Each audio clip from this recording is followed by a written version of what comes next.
열왕기상 11장은 솔로몬의 마지막 장면, 그 인생의 마지막 장면이 나오는 모습인데, 11장에서 솔로몬의 마지막 장면은 타락과 하나님의 심판이 그렇게 연결되어 있습니다.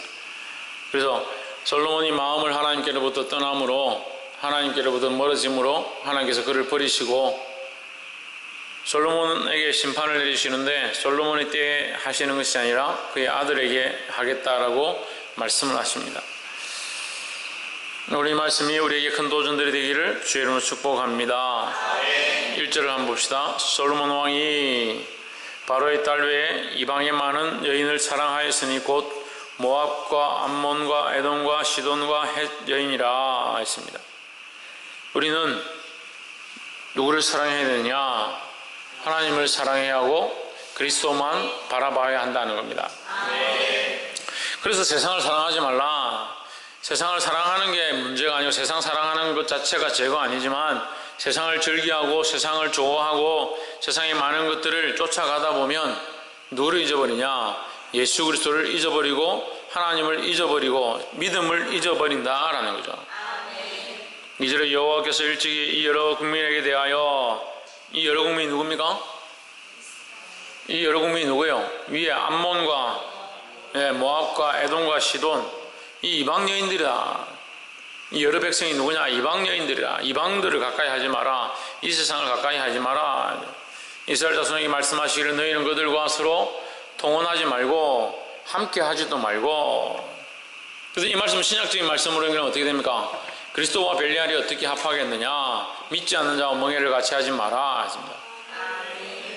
그럼 믿지 않는 자들 쫓아가는 거 결국 왜 쫓아가느냐? 세상이 아름답고 세상이 좋고 세상이 보기에 어여쁘고 멋지고, 그러니까 세상을 따라가는 거예요. 그래서 여러분, 결혼에 우리의 방향성을 똑바로 세워야 돼요. 어떻게 세우냐? 외모를 취하고 아름답고 예쁘고 멋있고 돈이 많고 재벌이고 날씬하고 그런 것들을 쫓는 것이 아니다라는 거예요. 그럼 뭘 쫓아야 합니까? 내가 그리스도를 바라보는 것처럼 그도 그리스도를 바라보고 있는가, 그것을 알아야 되는 거예요. 내가 하나님을 사랑하는 것처럼 그 사람도 하나님을 사랑하고 있는가, 그런 가치관으로 함께 할 수 있어야 되는 겁니다. 어쨌거나 우리의 이 생각들이 세상을 향하게 되면 그것 자체가 죄로 달려가는 모습들이 될 수 있다라는 거예요. 보게 되길 소망합니다. 그들이 반드시 너희 마음을 돌려 그들의 신들을 따르게 하리라 하셨으며, 솔로몬이 그들을 사랑하였더라 그렇게 말씀하셨으나 솔로몬이 어떻게 했다? 그들을 사랑했다. 그들은 결국 뭐라고요? 이방 여인들이요, 곧 세상이다. 이 세상을 사랑한 것이다 라는 거예요. 그리고 창세기 6장을 하면서 이 말씀을 보았었습니다. 하나님의 사람들이, 하나님의 아들들이 세상의 사람의 딸들을 사랑했다. 그래서 이것을 우리가 어떻게 해석했습니까? 4장과 5장에서 4장은 가인의 계보, 살인자의 계보, 사람된 자들, 하나님을 떠나 있는 인간적인 죄로 물들어 있는 자의 후손들과 아담과 셋의 후손, 하나님을 섬기고 하나님을 두려워하고 하나님을 쫓던 에녹의 그 후손들, 무드셀러와 하나님 앞에 복을 받은 하나님의 그 자손들, 하나님으로부터 만들어진 그 백성들이, 그 사람들이 그 계보가 있었다는 거죠. 그러니까 하나님을 알고 있는 사람들이 죄만 알고 하나님을 배반한 인간들을 사랑하기 시작해서 하나님께서 결국 어떻게 했습니까?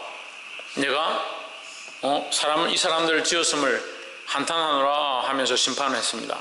그럼 물로 심판했죠. 그래서 우리는 하나님을 사랑해야지. 우리 사랑의 방향들이 세상을 향하기 시작하고 세상에 먹고 마시고 즐기하는 것들 쫓아가기 시작하면 하나님 말씀을 듣지 않습니다. 하나님 바라볼 수 없습니다.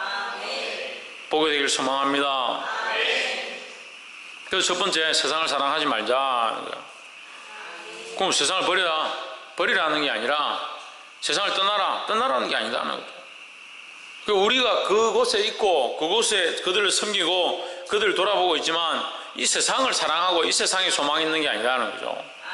우리의 소망함과 우리의 사랑은 어디 있느냐? 하나님께 있다는 거죠. 할렐루야. 두 번째는 9절에 솔로몬이 마음을 돌이켜 이스라엘 하나님 여호와를 떠남으로 여호와께서 저에게 진노하시니라. 여호와께서 일찍이 두 번이나 저에게 나타나시고 10절에 이 일에 대하여 명하사 다른 신을 쫓지 말라 하셨으나 저가 여호와의 명령을 지키지 않았으므로 했습니다. 하나님께서 미리 말씀하셨다 안 했다? 말씀하셨다는 거죠. 솔로몬의 행위가 이 폐역한 길로 쫓아갑니다. 이방 여인들을 많이 두고 그 여인들을 사랑하고 그의 연애하는 마음들이 생기다 보니까 그들이 섬기는 신들을 섬기기 시작하고 그들을 위하여 각종 산당들을 만들어내기 시작한다는 거예요. 그 이스라엘 하나님만 섬기던 그 이스라엘 거룩한 나라가 갑자기 5만 가지 잡다한 이방신을 섬기는 곳이 되어버렸다는 거예요. 여러분, 이것이 굉장히 쉬운 일이에요. 하루아침에 그렇게 될 수 있습니다. 하나님을 믿음으로 섬기면요, 가정에 재물을 사랑하던 거, 자식을 사랑하던 거, 세상을 사랑하던 거, 세상에 즐겨하던 거, 그거 얼마든지 내려놓을 수 있습니다. 하지만 하나님 사랑하는 마음이 사라지면요, 게임 좋고, 세상에 먹는 거 좋고, 세상 영화 보고, 세상 즐겨하는 거 좋고, 친구 만나는 거 좋고, 재물 좋고, 자식 좋고, 세상에 즐기고 누릴 것들이 얼마나 많이 있어요. 그걸 누리지도 말고 먹지도 말고 보지도 말고 하지 말라는 게 아니라 하나님 사랑하는 게 우선되어야 할렐루야. 하나님 사랑하는 게 우선되어야 되는데 솔로몬이 그걸 잊어버렸다는 거예요. 하나님을 우선적으로 사랑하고 하나님만 바라보았으면 그들을 어떻게 용납했겠냐는 거죠. 이것은 하루아침에 그렇게 될 수 있어요. 그 정신을 차려야 된다는 겁니다. 근데 하나님은 어떻게 하시냐? 솔로몬에게 두 번이나 경고하셨다는 거예요. 두 번이나 9절에서 말씀하셨죠. 내가 일찍이 솔로몬에게 나타나서 9절 몇 번이나? 두 번이나 그에게 나타나서 말씀했다. 하나님께서 말씀했다라고 하시는 거예요. 말씀하고 경고했다는 겁니다. 누구를 떠나지 말라? 10절에 이에 대하여 명하사 다른 신을 쫓지 말라 하셨으니 저가 여호와의 명령을 지키지 않았으므로 했습니다.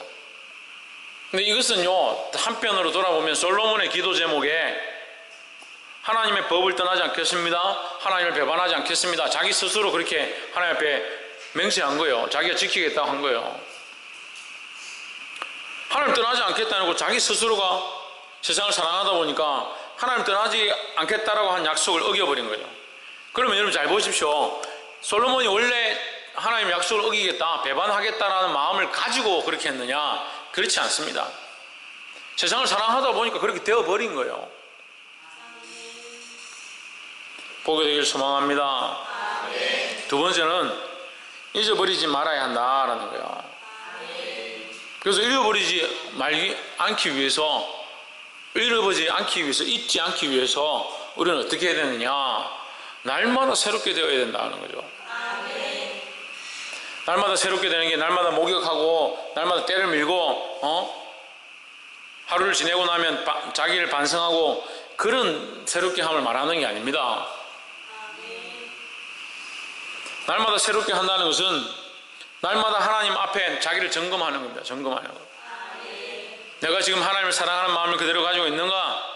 세상을 더 사랑하는가? 나는 지금 무엇을 더 의지하고 무엇을 더 바라보고 무엇을 더 하고 싶어 하는가? 자기를 점검하는 거예요. 옆에 사람 보시면 날마다 자기를 점검합시다. 날마다 자기를 점검하는 게 뭐라고요? 이 사도 바울이 자기를 쳐서 날마다 자기를 복종케 한다. 날마다 자기를 쳐서 복종케 한다.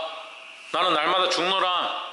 날마다 죽고 날마다 자기를 복종케 하는 거예요. 하나님을 사랑할 수 있는 마음으로 하나님을 바라볼 수 있는 모습들로 자기를 점검하는 겁니다.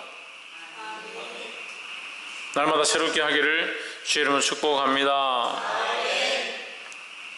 마지막 세 번째로 30절에 아이야가 그 입은 새 옷을 잡아 12조각에 찢고 31절 여로보암에게 이르되 너는 열조각을 취하라. 이스라엘 하나님 여호와의 말씀이 내가 이 나라를 솔로몬의 손에서 빼앗아 10지파를 내게 주고 하십니다. 실제로 이렇게 되죠. 그래서 여로보암이 북이스라엘, 그리고 솔로몬의 아들, 솔로몬의 때에는 하나님께서 징벌을 하지 않습니다. 누구에게? 르호보암에게, 그의 아들 르호보암에게. 그래서 남유다를 주십니다. 그리고 반쪽에가 주는 게 아니라 10지파는 여로보암에게 줘버리고 나머지 2지파만 르호보암에게 주는 거죠. 남유다에게 주게 되는 거죠. 빼앗겨 버렸습니다. 하나님 주신 이 나라를 자기가 빼앗겨 버렸다는 거예요. 왜 빼앗겼느냐? 자기가 하나님을 배반했기 때문이에요. 그래서 사람들은 그걸 잘 몰라요. 자기가 믿음을 다 잃어버리고 하나님과 인격적인 만남들을 잊어버리고 신앙을 다 잃어버리고 나서 왜 내가 이렇게 되었는가 모르는 겁니다. 모르는 게 제일 답답해요. 기도하는 건 방법도 잊어버려. 전에는 기도하고 눈물로 하나님 앞에 나아갔던 모습도 있었는데 잊어버려요. 찬양을 좋아하고 하나님 앞에 찬양으로 나아가는 거 좋아하시는데 찬양도 잊어버렸어요. 말씀을 듣고 깨닫는 게 있었는데 그것도 잊어버렸어요. 왜 잊어버렸는지 모르는 거예요. 그냥 그렇게 살아가는 겁니다. 본인이 하나님 앞으로부터 떨어진 거, 믿음이 떨어진 거, 영적으로 내가 좋지 않은 거 자기가 느끼면 얼마나 감사하겠습니까? 스스로 할 수 있을 것 같죠? 그렇지 않아요. 보게 되기를 소망합니다. 누가 버렸느냐? 솔로몬이 먼저 버렸다는 게 하나님을. 내가 솔로몬 네가 이 계명을 떠나지 아니하고 이 율례를 떠나지 아니하고 이 법도를 지켜 행하면 내가 너를 결단코 버리지 않겠다 하나님 말씀하셨습니다. 누가 버렸느냐? 솔로몬이 버린 거예요.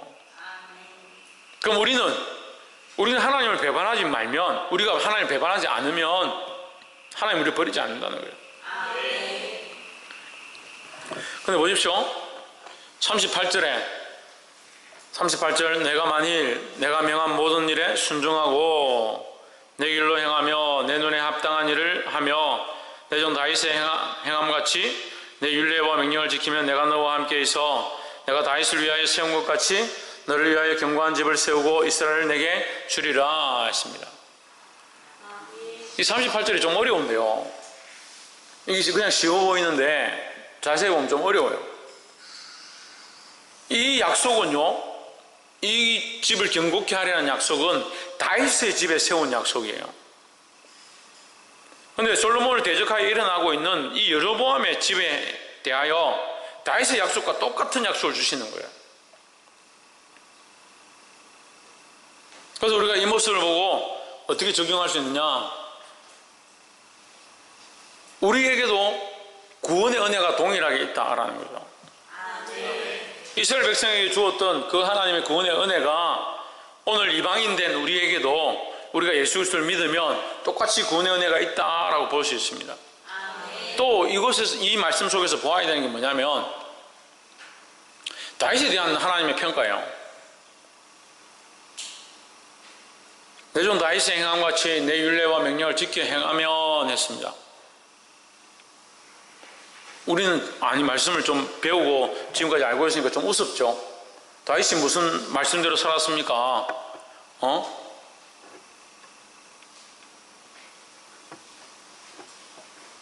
우리아의 아내 바세바를 목욕하고 있는 거 보고 가가지고 끌어들여가지고 간통을 하죠.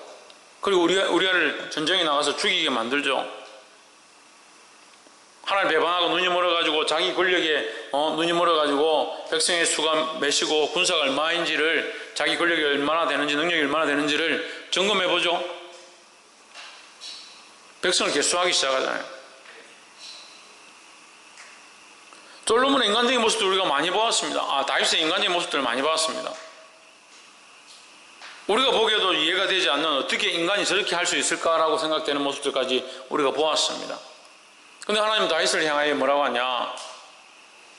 내 종 다윗이 행함같이 내 율례와 명령을 지키면이라고 얘기하는 거예요. 그러면 우리는 다윗처럼 우리도 좀 마음에 드는 여자 잡아가지고 나쁜 짓 하고, 내가 마음에 들면 남의 거 빼앗고, 강도짓하고 죽이고 이렇게 하면 하나님의 율례와 명령을 지키는 것이냐? 그렇지 않다는 그 얘기를 하는 게 아닙니다. 다윗의 그 마음이 하나님을 향한 이 명령과 규례 앞에 항상 서 있었다는 거죠.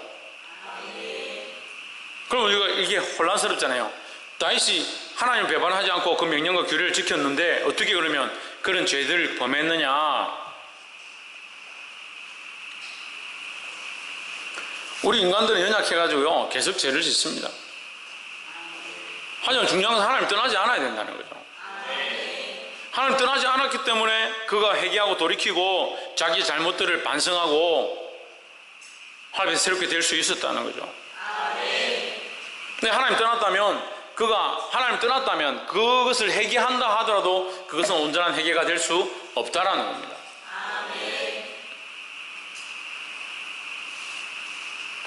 물론 이 문제에 대해서 평가하는 사람들이 있습니다. 하지만 우리의 평가는 하나님을 떠나면 그것 또한 바른 평가가 될 수 없습니다. 인간은 다 죄인입니다. 모두 다 죄인입니다. 우리가 반드시 기억해야 될 것은 우리가 하나님을 바라보고 하나님 안에 있는 것, 이것을 놓치면 안 된다라는 거예요.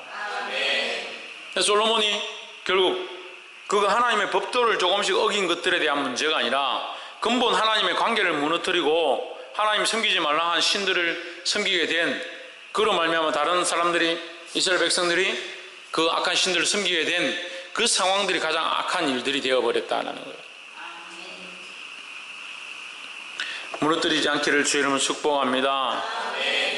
그래서 다시 쉽게 설명하면 우리가 인생을 살다가 죄에 빠지기도 하고 넘어지기도 합니다. 하지만 우리의 방향, 하나님을 사랑하고 하나님을 섬기고 있다는, 하나님과의 인격적인 만남을 하고 있고 하나님을 믿고 있다는 이 사실을 놓치면 안 된다는 거예요. 하나님 이 사실을, 우리가 하나님을 섬기고 하나님을 믿고 있느냐라는 이 사실을 가장 중요하게 생각하는 거지, 우리가 살다가 실수하고 넘어지는 것들을 바라보는 게 아니다라는 거예요. 목사님 그렇게 말씀 잘하셨습니다. 그러면 우리가 실수하고 죄짓고 나쁜 짓 해도 괜찮겠네요. 천만의 말씀입니다. 늘 말씀드려요. 우리가 하나님을 언제 바라보면 이 실수와 넘어지는 것들이 줄어들어야 되고, 그렇게 가지 아니하도록 몸부림쳐야 되는 거예요. 더 나아가서 우리가 하나님을 바라보고 하나님을 의뢰하고 나아가면 그 죄에 대한 문제들을 향해서 두렵고 떨리는 모습으로 서 있을 수 있다는 거죠. 할렐루야. 그래서 우리가 가지고 있는 이 의의 관점, 우리가 가진 의의 관점은 착한 일을 행하고 다른 사람들이 잘하면 그게 의로운 것이다. 하지만 하나님 관점은 다르다는 거예요. 우리가 하나님에 대한 믿음, 하나님을 신뢰하고 하나님 바라보고 있는 이 믿음, 이것을 회복해서 주님 원하시는 길로 바로 가게 되기를 주의 이름으로 축복합니다. 기도하겠습니다.